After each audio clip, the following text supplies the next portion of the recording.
Here we go. Part 2, podcast 40, January 5th, 2021. And a happy birthday shout out to Hope Fury. And this is our second video of the day. And we're going to break these up in the future to anywhere from 13 to 18 minutes. No longer than 20, 15 to 8, 13 to 18. And I think that'll be perfect. You'll be able to, tune in and watch these as you want. And I'm looking forward to people actually, doing this stuff. So, and the good thing is I can actually tell people I don't have to worry about calls. I can just put them on hold like I did right then. Okay, here we go. This is going to be about NIL. This is a segment about NIL, so if you're a lot of college coaches or parents, administrators, travel team people, you want to be in the know because you can tell your parents and your students, because if you're not informative, then they got to come here. And if you don't want to really have to bother with that, tell them come out, go to Blue Star Media, YouTube, Mike Flynn, watch his podcast. You'll get it. Go to 40B and you'll see it. And they'll be tagged with the different topics with the actual number. And that's how we're going to work that from now on. All right, this is information that's over the last 20 some days. Some of this may be old for you, some of it's new, but it's important that you catch up on this because this is a lot of stuff going on. Okay, well, last time the Alston case was in California and the NCAA was fighting it, and they said, oh, we want to go to the Supreme Court. So the Supreme Court granted a hearing, and it's a special hearing, and they said they're going to do it in March or April. And it's so rare for the Supreme Court to hear any cases involving the sports industry, much less college sports. And then in this case, particularly to hear a challenge to the NCAA amateurism rules. Thank you. It's not the amateurism rules. It's the entire segment of the rules, which basically is monopolistic. How do I know about that? You're talking to the person who talked to the NCAA and the court systems about Sherman antitrust in '93. The O'Bannon and everything else after this is based on that case. And I'm very happy to say, you can look it up, the Blue Star Productions, Inc. versus NCAA. And it's going to be, I believe it's going to be heard in March or April. That's going to be important because you're going to have all this hoopla around the NCAA Final Four and all this money going to people. And you're going to say, wait a minute, what about the players? Keep an eye. So here's where this is all going to be NIL and Alston case. So the Supreme Court agreed to hear it. The NCAA and its members continue to believe that the college campuses should be able to improve the student-athlete experience without facing never-ending litigation regarding these changes. What a lie. When you try to challenge them, it costs you $20,000 to $50,000 to go into court. And you know what the NCAA does? They change the rule. They take it down. They wait for something to happen, 10, 15 years, and bring it back and say, oh, we changed the word, challenge us again, spend another $20,000 to $50,000. Yes. So, plaintiff's attorney Kessler, I know who he is. We will win in the Supreme Court. That's my commitment. We feel very confident in our position. We're looking forward to having this case heard. Do you understand? Every time anybody sues the NCAA, these people are like a taxi for the NCAA. They love it. Why? They get paid. All those billions of TV dollars, all that money sits in an account, and they have a legal account, and they just pay Kessler and all these guys whenever the bell goes and ring. Oh, we got another case. Thank you. We're going to charge you X amount per hour. These people love NCAA litigation. They don't want to have a discussion. So they'll say, no, you need to fight it. We'll defend you. Ka-ching. Wow. Yes. Familiar with that name. Okay. Another one. USA Today's Berkowitz reports the case is likely to be heard March, April, points out Scopes could overturn rulings that would end NCAA's limits on education-related benefits potentially including cash payments for academic performance. There's too many old adults who will fight that. It's going to take a athlete protest level to make sure that they don't get screwed. So, just remember you heard that here. Okay, Sportico, great site if you get a chance to visit. If you can sign up for it, do it. Michael McCann, rock star, superstar of sports legal stuff. You know, I love everything he reads. I read it like it's something to do about, reality. He says that there's only 1 or 2% of the petitions ever heard. So getting that is a big deal.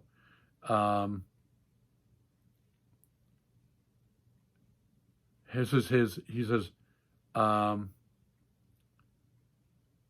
conservative judge who values free markets and private enterprise, we could be inclined to favor Alston with the idea that college athletics should be paid for their market value. This is what I underlined. That viewpoint could lead the court to rule that schools can't agree to conspire. Remember that word. A far more industry-altering ruling than the one enunciated by the Ninth Circuit in May. The word conservative could alternatively refer to a judge who seeks to restore the more traditional role of college sports, where athletes aren't paid and where the NCAA doesn't have to worry about antitrust law. Well, let me tell you, agree to conspire.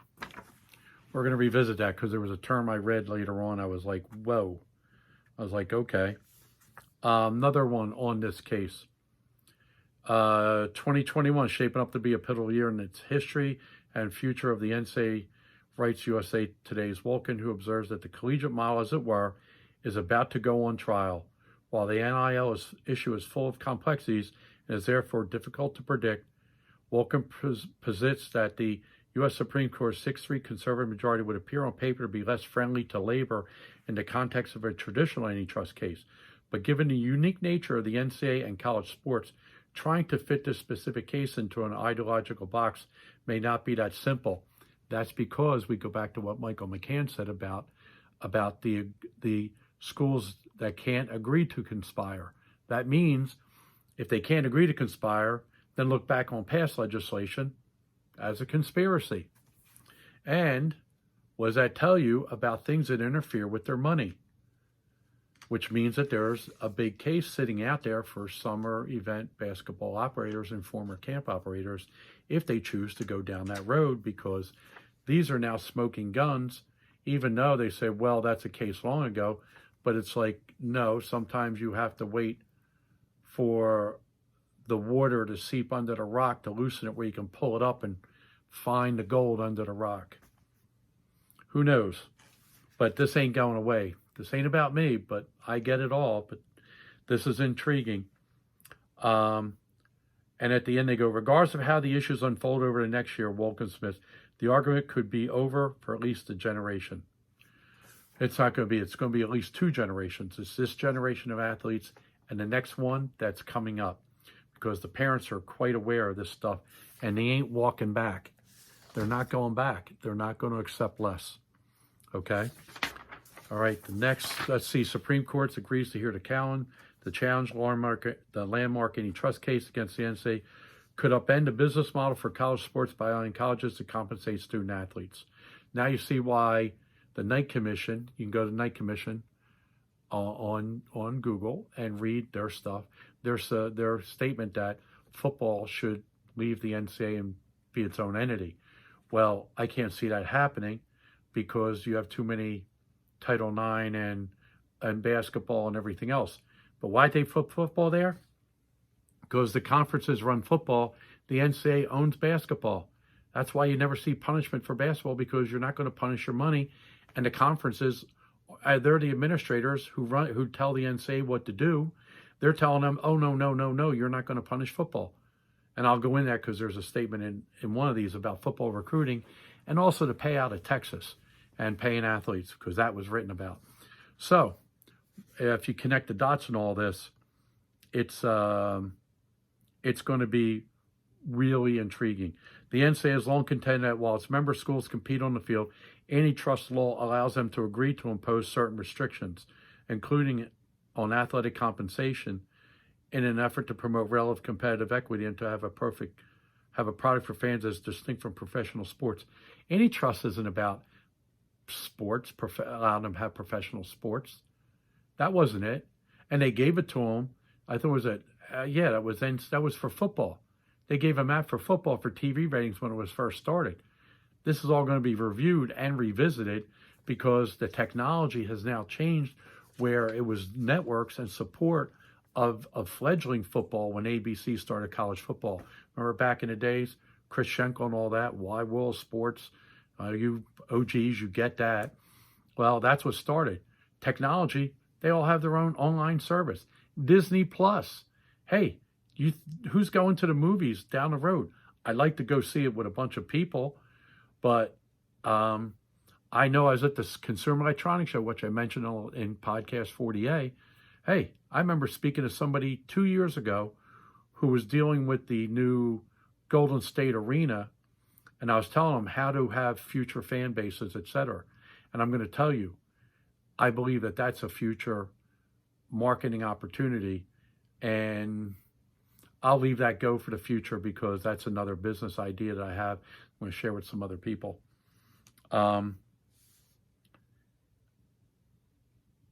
If the lower court rulings are allowed to stand, the NCAA continues to be found in violation of antitrust law. It could lose its ability to determine on a nationwide basis that rules about the types and amounts of education-related benefits schools can give athletes. Such benefits could include cash payments for academic performance. What's this about? It's about the NCAA's fighting to not pay the athletes. So if they do, then that's why you see the Knight Commission saying you better get out with your money now. And as I said I'll repeat it again, 2012, George Raveling blog website, the end of the NCAA. If you put up the end of the NCAA in Google, go down about 13 of them, 14, you'll see it, and you can read it. And that was in 2012, talking about exactly everything that's happening today in 2021. We'll say 2020, but it's carried into 21.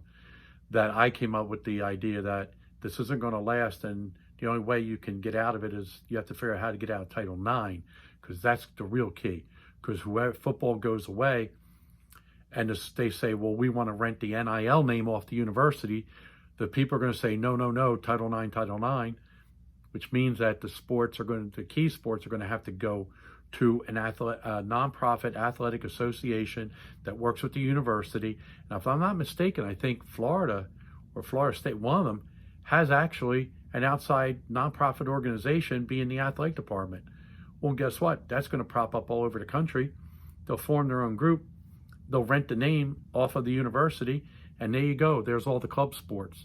No more scholarships, only club sports, but at least they'll get a per diem where somebody didn't get a scholarship, they'll get paid some money.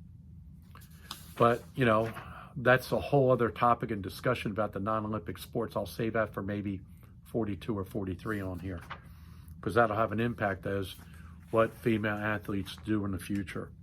Another one, NCAA passes waiver grant, all Division I athletes immediate eligibility. I should have pulled this out of here, but I'll put it. They passed a proposal immediately to allow transfer athletes from all D1 sports immediately eligible to compete this year. Prior to this proposal passing, athletes who compete in baseball, football, men's and women's basketball, men's ice hockey weren't eligible to transfer or compete immediately without a waiver. So what does that tell you? They were illegal because they're places where people were getting paid. Man, not good. Yep. Knight Commission, mentioned that earlier. Secretary of Education Duncan, he's the co-chair, former Secretary of Education Arnie Duncan. As we talked to D1 presidents, there's been much more positive interest, appreciation for putting it out there. That's been encouraging. The main thing we want to put out there is change is coming. It's going to come through Congress. It's going to come through the courts. It's going to come at the state level in your life. You've always wanted to control your own fate. But the lack of leadership, lack of movement means everybody is stepping up.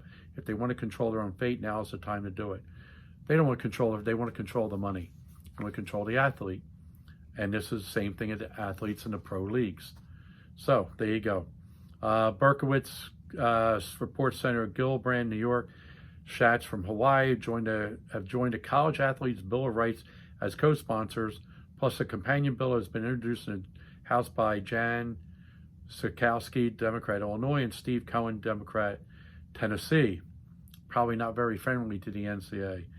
Sportico's McCann, mentioned earlier, has a full breakdown of the bill. The disruptive qualities of Booker's bill will likely attract substantial resistance from constituents that might be more amenable to the narrow confines of NIL. And he's the senator from New Jersey. Revenue sharing and forced medical fund contributions, for example, would directly take away monies from schools. It stands to reason that university presidents and their lobbying firms are paying them, just like those lawyers. It stands to reason the university presidents or lobbying firms will reach out to members of Congress with grave warnings about the bill's industry-shaping implications. Oh yeah, and these are the same college presidents who are giving football tickets to the senators and all the politicians to come to visit their, quote, alma maters, or they're people who are in the state legislative committees who have to fund the colleges. They make sure that they get paid football or basketball tickets, Final Four tickets, whatever, college football playoff tickets, junkets, whatever. Figure it out. Okay? There you go. That's huge. And that medical stuff, Cory Booker's right.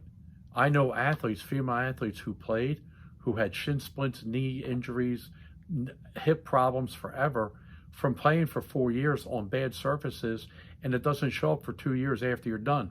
They give you a quick medical out when you go to finish at college, and you come back 3 years later, oh, that didn't happen here. That you were fine. We give you a clean bill of health on your way out. Just remember, you heard that. And a lot of you older parents, if you were an athlete and your kids are playing, you know what I'm talking about. And you know friends who played, ask them. I know one school in Philadelphia had major injuries with their floor, and at least 4 or 5 men's and women's basketball players had major, shin splint, knee, hip issues later on. New Mexico State AD on the development, this is my gut feeling that when they look at these things, everyone is thinking of Alabama football or Duke basketball. When you look at the 357 Division I schools, that's a little atypical. Schools like New Mexico State are a little more commonplace. People are struggling just to make their budgets. My concern, if you start to add extra burdens to schools that are fundamentally challenged already. Basically, he's saying these are the big schools, and that's why they talked about haves and have-nots. Penn AD D1 Chair Calhoun updates on NIL progress and upcoming timeline. Quote, it's still possible that there will be continued discussion and some additional refinements to the legislation. They've been trying to engage in the process. And here's the next point. Higher education is all about process. How do you involve different stakeholders to understand their perspectives? And then there's generally a lot of compromise to get to the right place. Here's the problem. The athletes aren't involved. And somebody wrote that later on. The athletes aren't involved in this. And I need to finish this up. Sportico's Carson and Altus, Open Doors and Influencer. You got to remember those names. We're offering and changing to charging to help clients prepare for and eventually navigate NIL. So they're making a business of NIL. So they're going to basically, who are they going to pay? The schools are going to tell the athletes you can't have the sponsor because we need the sponsor to pay the NIL to be able to give these companies to tell us what to do. So then when you're an athlete, they're going to make you go through these companies, which means they're getting paid twice and double dipping. Or they're telling the schools are saying, no, we're not paying. The athletes are going to pay these people to help us regulate the rules to regulate themselves. Just remember that. Most of the contracts are for 10 months and are set to expire just before the NCAA's NIL legislation is expected to take effect. Open Doors has a big deal. I mean, people are just raking it in. I got one more page here. The Alston case, Sports Business Journal Smith observed that the conference realignment may be on the table for several schools. A lot of the TV, old media deals expire for the Big Ten, Big 12, and Pac-12 in the coming years. The possibility for change in conference makeup will be teed up too. Oh yeah, that's starting already. Former NCAA leader, current Altus Sports Partners advisor Luck was the opening guest for Navigate's new Navigating Sports Business podcast. Luck, name, image, likeness is fundamental right that every student has. And just because you accept a scholarship to play football or being a swimmer or playing a golf team doesn't mean you give up your right to, again, those fundamental aspects of your being, name, likeness, your likeness. You have to keep your options open. You don't want to get tied in. Long term, none of these deals should ever apply outside of the college space. They should be really open, only apply to when the student athlete's in college. Why? Because they can regulate it. Washington Post, last part, and we're going to be done this, sorry. Washington Post Feinstein writes on NCAA approach of student athletes' rights through the lens of SCOTUS. Here in the case, the NCAA knows it is going to have concede something on the issue, but is trying desperately to limit how much. There you go. That's all the stuff going on with that. I appreciate your time. We got one more of these. And if you want to know about NIL, you can jump right in on there. And that will give you a big piece of it. Thank you for listening to 40B. And this one was 21. I got a lot of information. I'm sorry. Let's get done with this. Thank you for listening. Hopefully you enjoyed the part A. Thank you for listening to part B. Part C will be coming up right after this.